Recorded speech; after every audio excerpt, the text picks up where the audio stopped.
Hi, it's Stephen here again. This is our third session.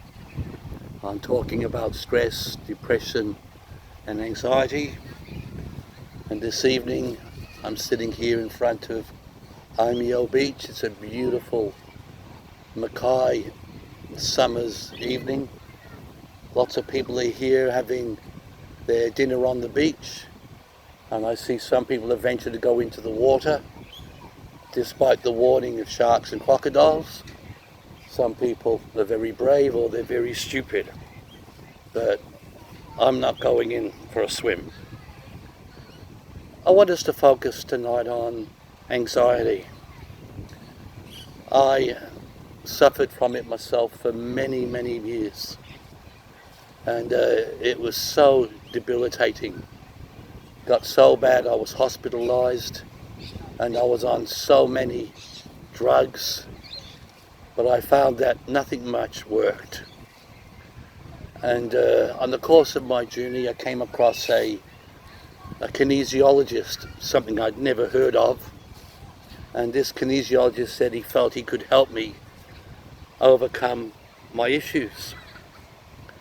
So I made an appointment to see him, and he did what they call a balance on me. And in that balance, he discovered that the root cause physically of the way my emotions were responding to stress was the overgrowth of candida in my gut, and it was making a detrimental effect on my body. So to cut a long story short, they put me on a program of high potency garlic and allium complexes, and within a month my life had changed. It was amazing how good I felt after just a month of garlic, because I got that candida under control. And once I had that nutritional support, I was able to trace and deal with the issues or the base of what was causing my anxiety. In the first session, I talked about Dr. Bruce Lipton and his book, The Biology of Belief.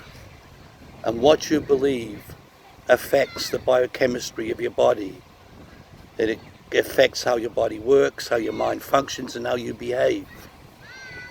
And when I looked at my belief systems, I discovered what the source of my anxiety was.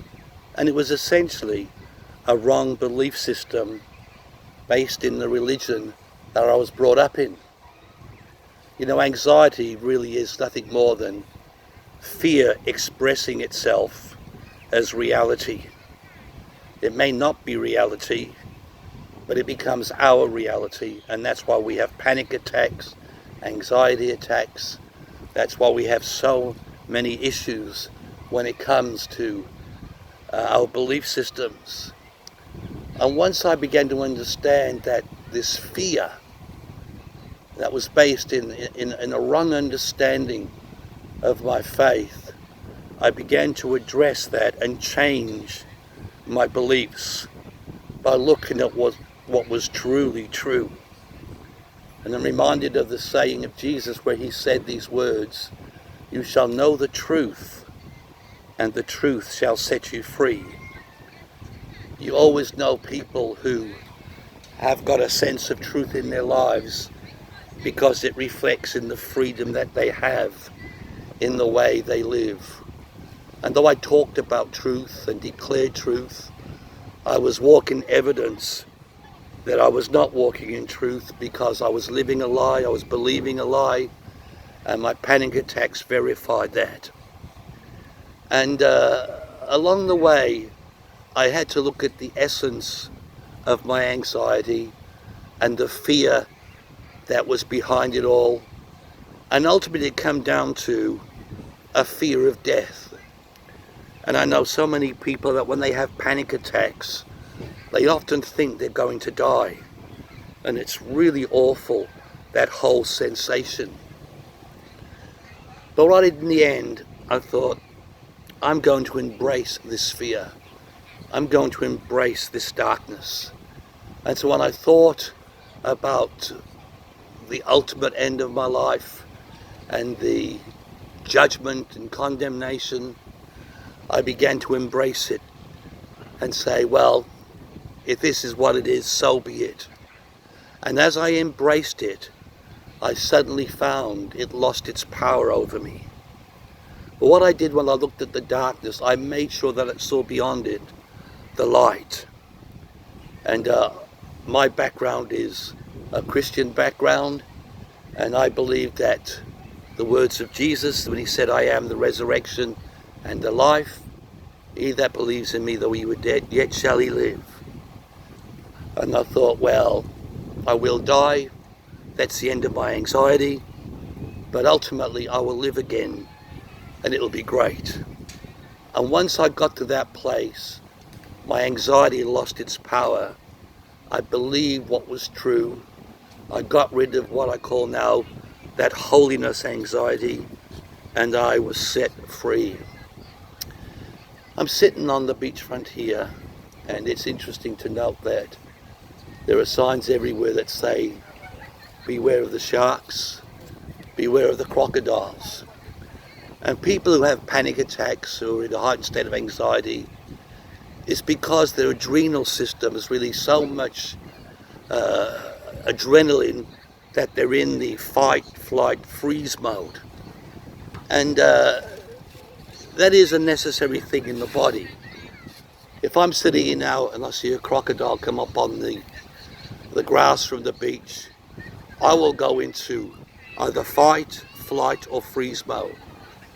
And I can assure you, it will not be fight mode, I will be fleeing.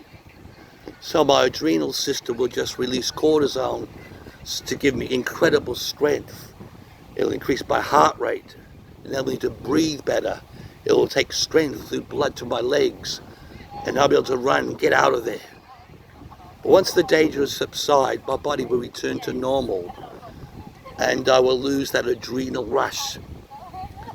But in states of anxiety, that adrenal rush is constant in the body. So you're in fight, flight, freeze mode constantly. And that is absolutely detrimental to your body. You can't survive very long if that's the way you are.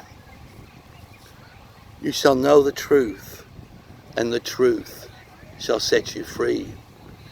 With anxiety, the problem is that your thought and your emotion become one and the same thing. What you think, you feel. It's really negative faith.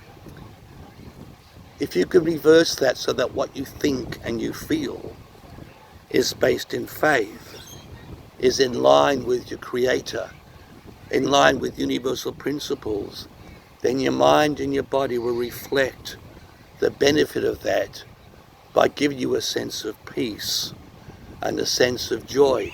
It's interesting to note that some years ago in New York, there was a conference of the world's leading psychologists, and they were asked to do some review on what they felt was the key emotion that was behind most disease. And after a week of deliberations and research and debate, they concluded this, that the number one cause of dis-ease in the body was the absence of joy. I think that's incredible. It was the absence of joy. I got several phone calls yesterday regarding these videos. People telling me that in their work scenes, there is an epidemic of anxiety. People are not getting answers. And that is incredibly sad. But there is hope. There is an answer. And it starts by you beginning to change the belief systems in your life. See, if you're in a relationship and there's an absence of joy, fix it. Do whatever you must do to rectify the situation, because if you don't, it will be the cause of some dis-ease. If you're in the job that brings you distress, that you hate, And I know so many people who are just not happy in their work scene. Friends, let me tell you, please get out of it. Find something that brings you joy. If you just go into work to earn the money, to buy the bread, to pay the bills, to go to bed, to go to work, to earn the money, to buy the bread, to go to bed, to go to work, then you're existing. You are not living. Find a life. Find a faith. Find truth that will set you free.